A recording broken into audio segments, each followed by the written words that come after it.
Hello, I'm Nick Davies and I'm a bit of a conspiracy theorist.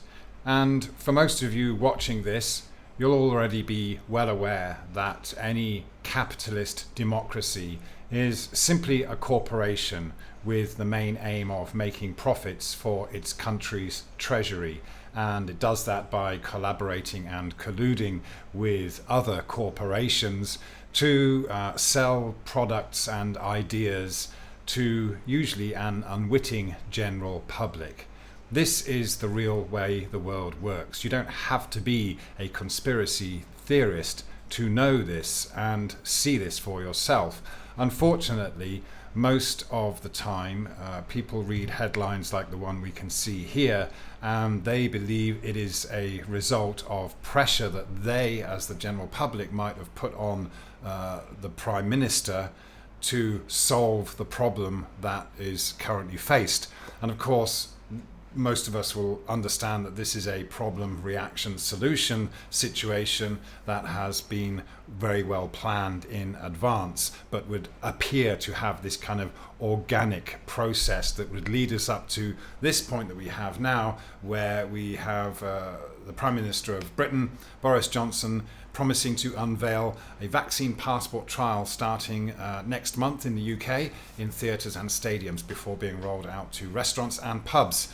But at least we do see some resistance from the more libertarian sided MPs who are calling it divisive and discriminatory. Again, many of us know that this has been planned for a long time, well before anyone became aware of any novel disease that was rapidly spreading around. So we of course know that all these restrictions that have been put in place would then lead people to demand a solution. But the thing is, what a lot of people don't realize is that these restrictions have dissolved our fundamental human rights, and they threaten to do that even more when it comes to travel, working for a living, or just going about one's daily life unhindered. We really are being enshrouded and entrapped or imprisoned in a digital matrix. And this is, of course, what this story is all about promoting. So what I'd like to do is I'd like to go through this story, but I'd like to put it into context from the way I understand it from my own dealings in the past when I was working for a newspaper, the Phuket Gazette.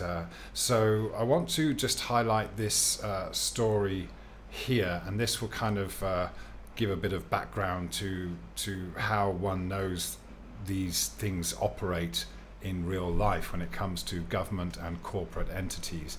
So this is a story that appeared in the Phuket Gazette in 2016. I was the managing editor at the time, and one of my reporters went to cover this. So this is a story about Phuket becoming a smart city, and of course it's going to invest lots of money in technology, and a lot of that technology will come from abroad. So it goes on about this whole kind of smart city concept, but the second part of this story goes on here. I'll just read through it, bear with me, and then I'll just mention something about this relationship. Last week, Phuket's smart city status took a significant step forward when provincial officials met with diplomats from the British Embassy and representatives from the UK's Trade and Investment Department. UKTID technology specialist John Griffiths said he was enthusiastic about the opportunities for Phuket to adopt inexpensive hardware and software solutions from the UK's tech industry when he met with officials at Provincial Hall on June the 3rd. One of the products of particular interest to provincial heads at the meeting was sensor technology from British-based tech manufacturers. If you wish to pick up and use data, traditionally you would go to a mobile operator and say, I have a SIM card and would like to transfer this data to my server. That's a relatively low-cost option for about 250 baht per month to gather data and send it through, Mr. Griffiths said. But cellular data is restricted by the cellular network. If you have no signal, you have no sensor. Mr. Griffiths said he was eager to set up a data collecting and analysing system called LoRa in Phuket as a part of the Smart City Development Project. LoRa is a free-to-air spectrum that is close to an FM radio signal, meaning that the signal can penetrate buildings, he explained. It can run continuously for 4 to 5 years with a small battery. Mr. Griffiths estimated that the infrastructure requirements for a system of sensors across Phuket would be about 5 radio masts, each with a 7-kilometre radius that could transmit data from up to 50,000 nearby sensors. It's basically 100 times cheaper than a cellular network, he said. The system would allow real-time measurements of things like water levels and water quality. You could have an interactive refuse collection system which notifies you when bins are full and ready to be collected, explained Mr. Griffiths. For example, sensors powered by small batteries or solar cells at intersections could measure carbon monoxide levels, and that is your smart city. The data from the sensors can be collected and analysed. So it goes on. You're basically seeing the picture here. This British firm that has been introduced to provincial authorities, or those holding the purse strings, by the British government. So through the embassy, these people were introduced, and all they're selling is sensors and a radio frequency from which to read those sensors, and the applications are endless. These are the simple kind of things that you might have played with a science kit when you were a kid. A sensor that detects light and dark sets off an alarm, and that's sent down along a radio frequency.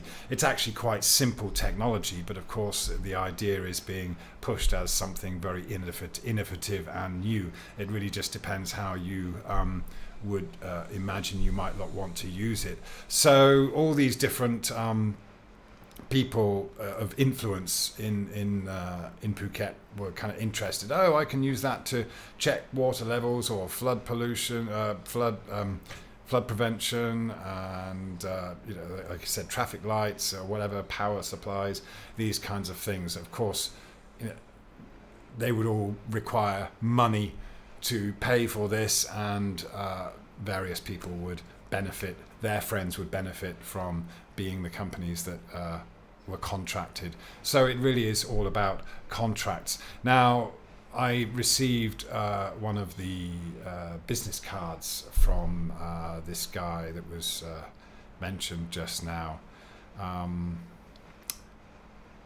What was his name? Griffiths, Mr. Griffiths, and of course on it had this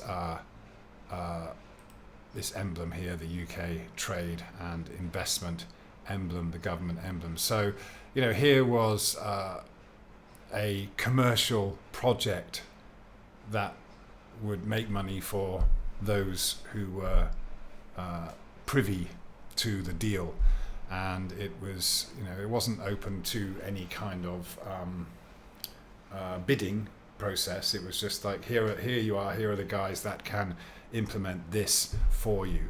So I'm just relating this because this was my first-hand experience of seeing how the government and corporations work together to introduce their products to entire countries, and then the corporate governments in those countries then invest in it. And so this is why it's funny when you get the question, for example, from Globe Earth defenders, why would Japan and India and Korea and all these other countries take part in space programs and not let on that it was all a big farce? Well, it's because it's a great business model. It's an excellent way of taking public money, and certain people will benefit from the contracts that are made to do stuff in space. And of course, it's just something that is out of sight, but is a great funnel for money from public funding. So this, of course, is how anything is done. With any introduction of a new product, the public funds will be used. So everyone's a winner, right? The corporations get their funding for research and development and what have you. We've seen this throughout the past year with the various medicines that have been hastily introduced.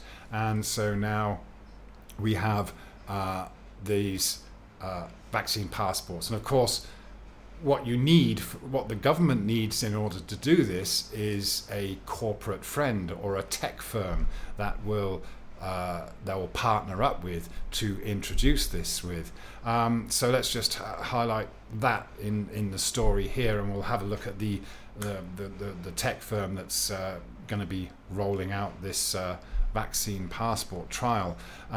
So we have theatres and stadiums expected to pilot the controversial vaccine passport scheme being discussed. Again, it's important to remember that this is being introduced by corporate entities as a marketing campaign, as a way to familiarize people with it, and eventually government ministers have to put their stamp of approval on it. So this is the thing. Right now, everyone still has a choice, and as long as everyone is aware that all that's happening is a product is being pushed upon people, then they can then say, no, I don't want that product, I don't need that product. Of course, there's the feeling now that we need the product because it's being told it is the only way we can go back to normal.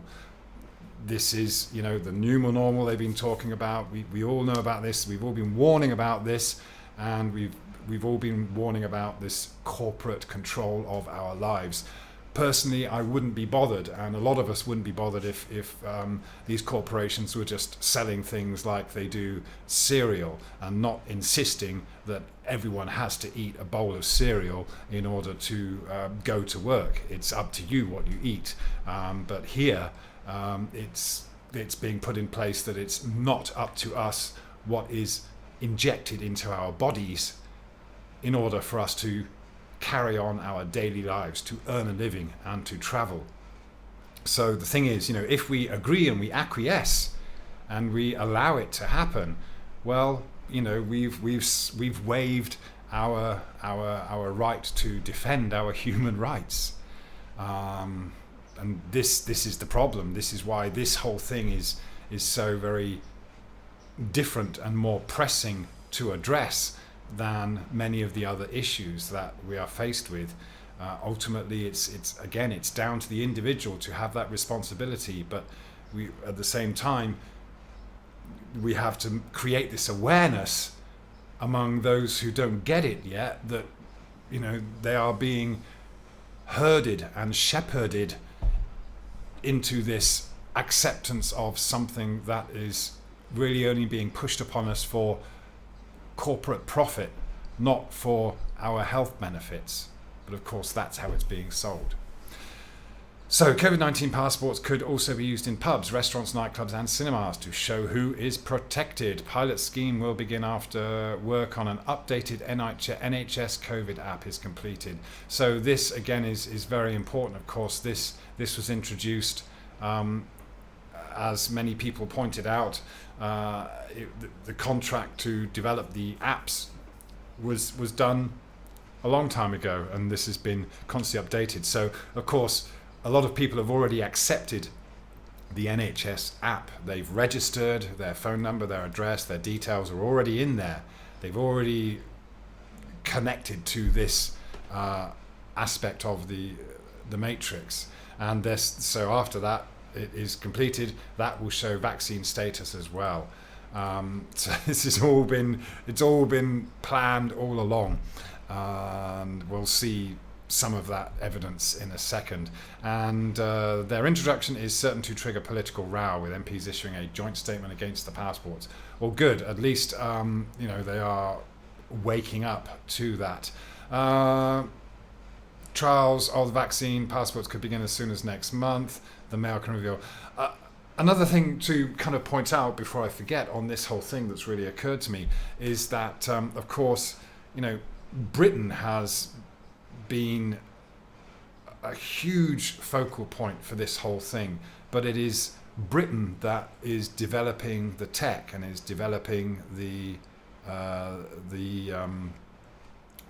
therapy that is being used. So there is huge investment, but also huge expectations of huge profits from these corporate entities. So they're going, the whole digital thing. This is what Britain is all about, and I'm pretty sure that the exit from Europe was also essential before all of this, in order to become this entity, an independent entity that sells this thing. So the UK is selling this tech not only to their own public, but to other nations, other corporations.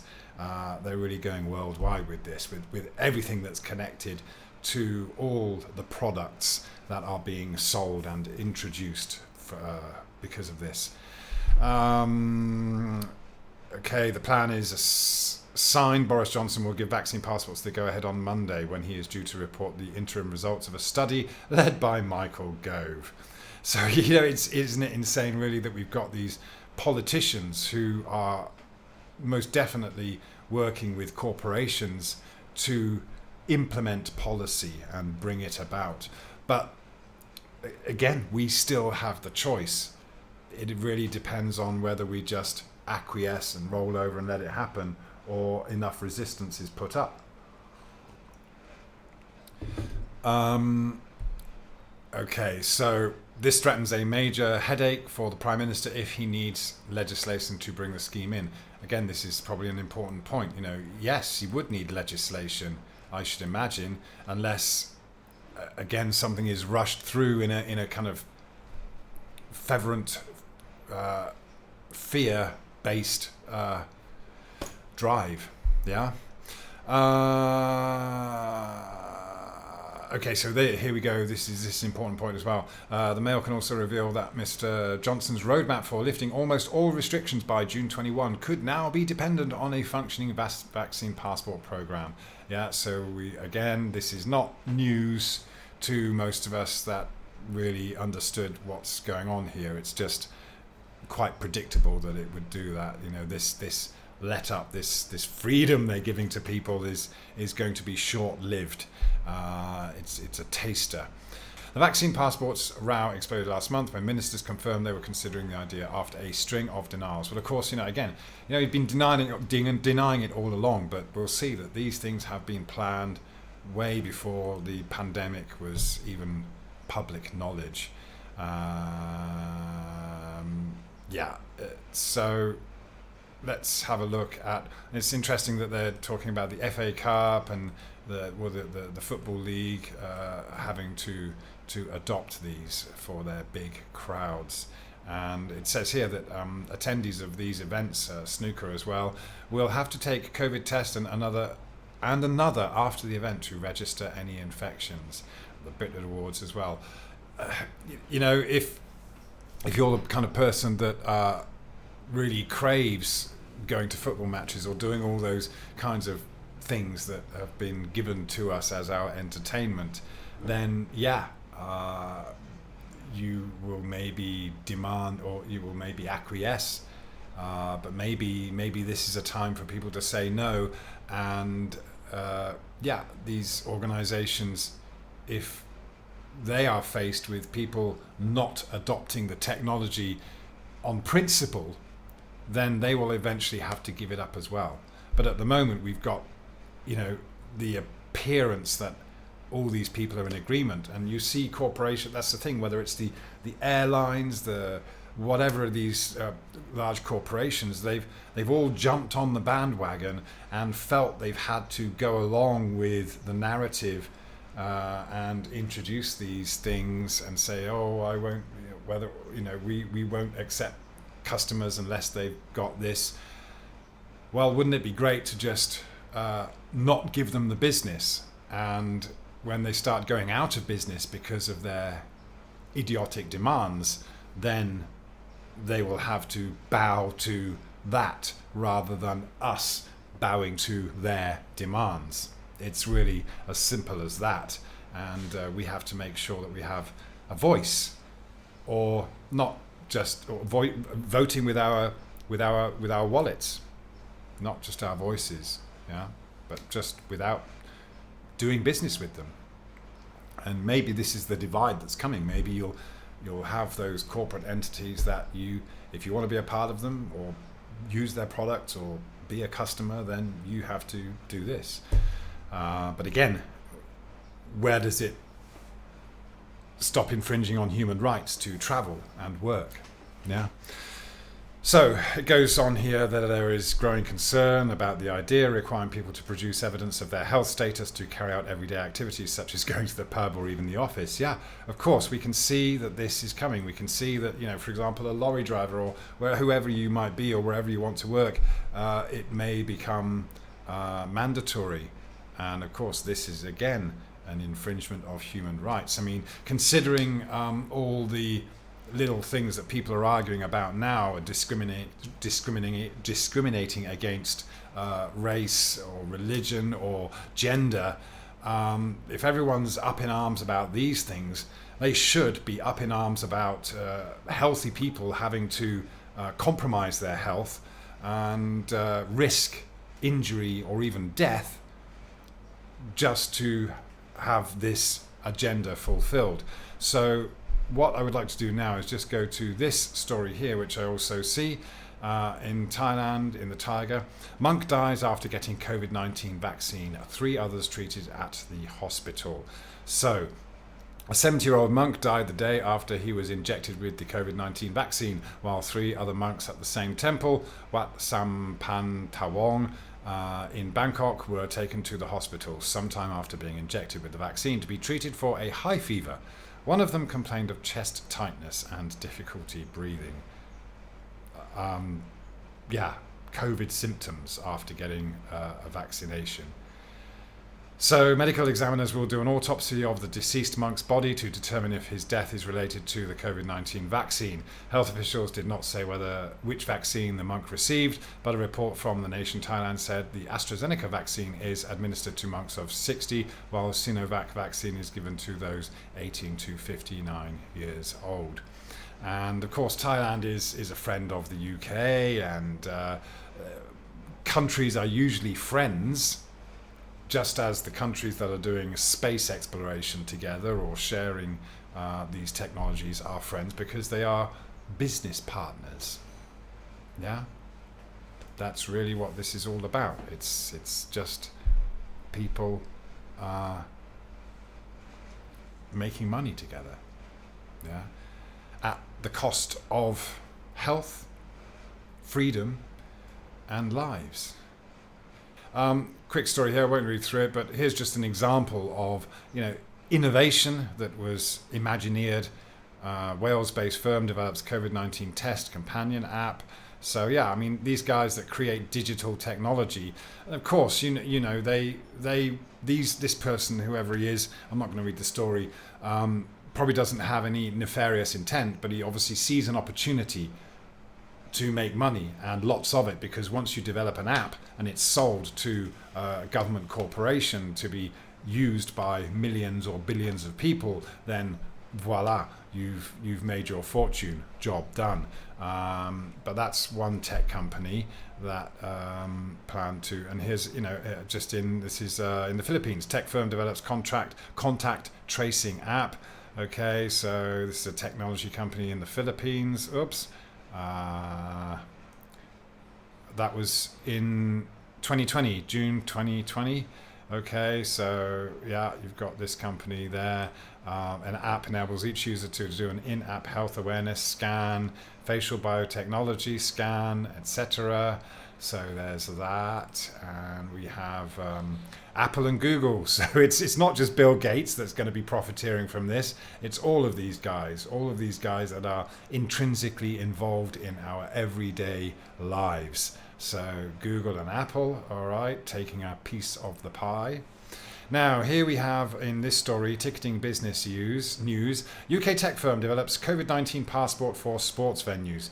9th of April 2020. So that was pretty much a year ago that this was already on the cards. Cybersecurity firm VST Enterprises has announced details of a sports health passport app that is designed to kickstart attendances of British sporting events in the coming months as the industry looks to recover from the COVID-19 crisis in the coming months. It's a year later. Yeah. And by all accounts, the cases and the infections and the deaths are all dropping now. And of course, it's being passed off as being because of the vaccines. But there are many, it's just, we know this is just wishful thinking and a lot of public relations. So the V-COVID app would be powered by V-Code and would be issued by sports clubs, organizations, event organizers, or governing bodies as an officially recognized digital health passport. VSTE, which was founded by tech entrepreneur Louis James Davis, and its partner Red Strike will look to work alongside the government and other stakeholders to ensure that the technology can be deployed responsibly. Work alongside the government and other stakeholders. The government is a stakeholder, yeah? I mean, this is in black and white. Nothing's hidden. It's just a case of understanding what we read and understanding that, yeah, the government is a stakeholder. And Boris Johnson is a stakeholder in all this technology. And so are the other people that have been pushing it in the States or wherever it is, these capitalist democracies. Yeah.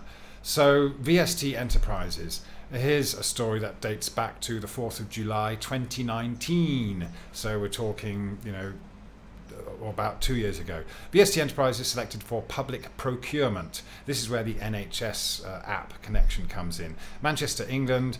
VST Enterprise is selected for public sector procurement contract G Cloud 11. Technology firm accepted onto UK government cloud services infrastructure. Manchester-based cyber tech security company VST Enterprises Limited has secured another major recognition of its groundbreaking cyber technology services after being awarded a public sector procurement contract for the UK government's latest cloud-based infrastructure, G Cloud 11 or 2, I'm not sure. So this procurement was done in 2019. But here we go with Manchester's VST Enterprises signs deal to supply 50 million digital health passports. All right, so same company that did it for the initially is now going to add this to their app. It's going to be integrated with the NHS app. Manchester headquartered VST Enterprises Limited has signed a deal to help supply 50 million COVID Pass digital health passports to more than 15 countries. Yeah, so it's not just the UK they're selling it to, but all over the world. One supplier. Yeah, commissioned by the government, struck a deal with the government and got their own passport to do business all over the world. Yeah, so again, just goes back, this is how it works, as I explained with the story before with the people from the UK coming over, introducing technology to the Thai officials in Phuket. This is exactly the same scenario where you have the government signing a deal with these guys, VST, and together they will roll this out and everybody will make lots of money. Yeah, and digital technology is amazing because you just make one copy and that's it. You don't need a factory. You just make a software package and away you go.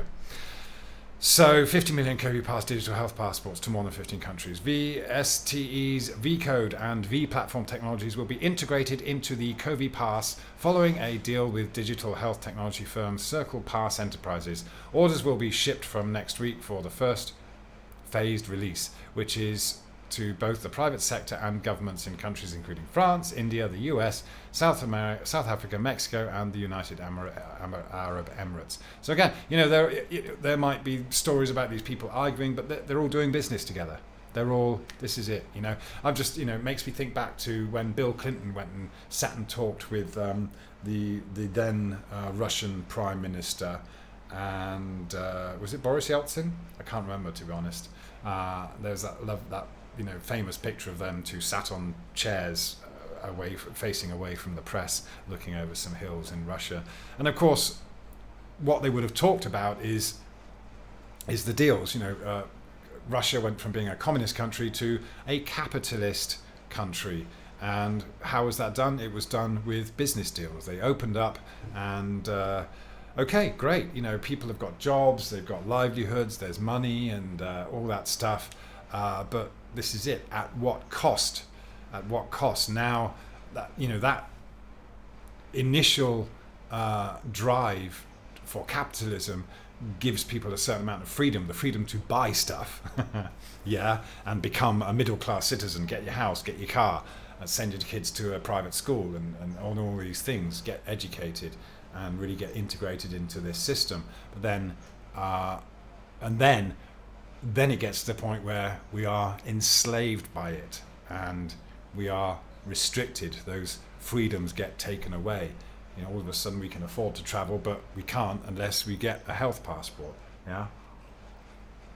So the point here, again, there's no point in me reading through this article. That the headline says enough. And this was in May 2020. Sorry, should have pointed that out to start with. This was just under a year ago that this deal was signed.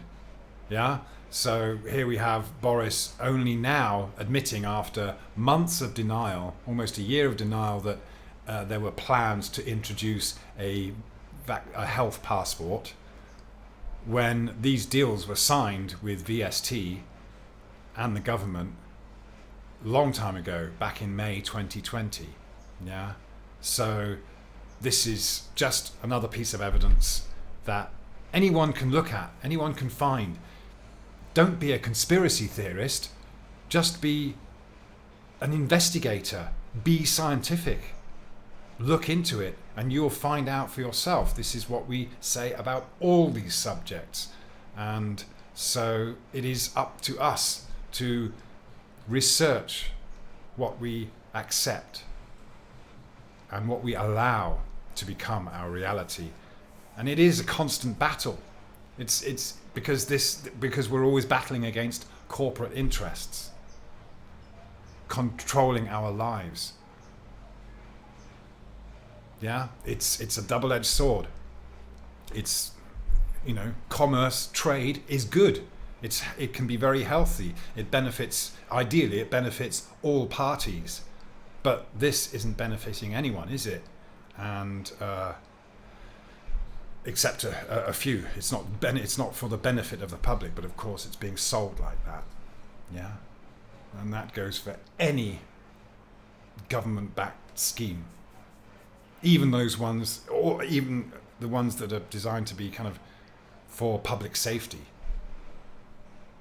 There's a drive to improve public safety, which, yes, can be good, but ultimately the opportunists that are there, friends of the government, will be the ones that benefit and profit from implementing these things. And of course, those of us who refuse to follow the rules will then be fined, because it will have been implemented as policy.